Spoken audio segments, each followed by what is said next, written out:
জয় জয় শ্রী শ্রী গুরু গৌর প্রেমানন্দে নিতাই গৌর সীতানাথ হরি বল হরি বল হরি বল। শুনুন শুনুন ভক্তগণ, আজ শ্রীমদ্ ভগবদ্গীতার অপূর্ব কথন।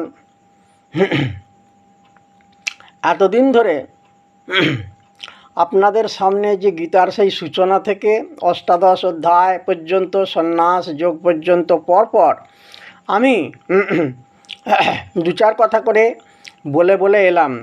এইবারে গীতার মাহাত্ম্য না পাঠ করলে গীতা পাঠ সম্পূর্ণ হয় না, এটাও আপনারা জানেন।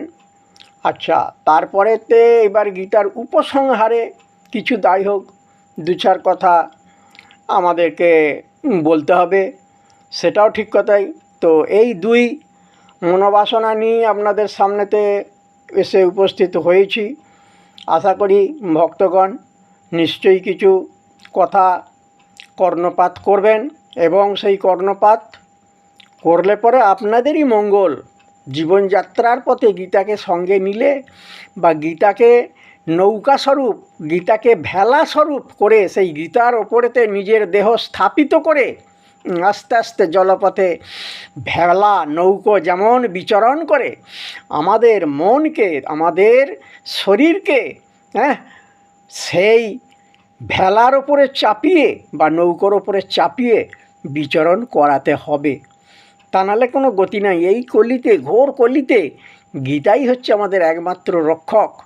তা যাই হোক, ধরুন গীতার তো 18টা অধ্যায়, বড় বড় অধ্যায়। তো তার মধ্যে আমি এই 2-5 মিনিটের মধ্যে আমি আর কি সারাংশ কথা বলবো, মূল 2-4টে কথা আপনাদের সামনে একটু বলে রাখছি, নিশ্চয়ই আপনারা এটা শ্রবণ করবেন। সেটা হচ্ছে কি, গীতায় ভগবান যে দেখিয়েছেন 3টে জিনিসের উপর খুব জোর দিয়েছেন। কীরকম? জ্ঞান, কর্ম আর ভক্তি। এই 3টে জিনিসের উপরে খুব জোর দেওয়া হয়েছে, এবং আমরাও সেই 3টে জিনিসের উপরেতেই বেশি জোর দেবো। এতে পরে কী হবে না, জীবকে এমনভাবে ভগবান তৈরি করতে চাইলেন, সেটা হচ্ছে কি, যে জীব হবে নিত্য, শুদ্ধ, বুদ্ধ, মুক্ত। এই 4টে জিনিস আপনারা লক্ষ্য করে দেখবেন। জীব হবে নিত্য।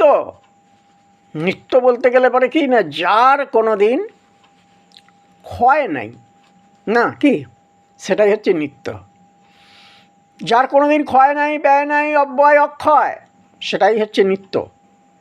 নিত্য, মুক্ত, মায়ামুক্ত। বুদ্ধ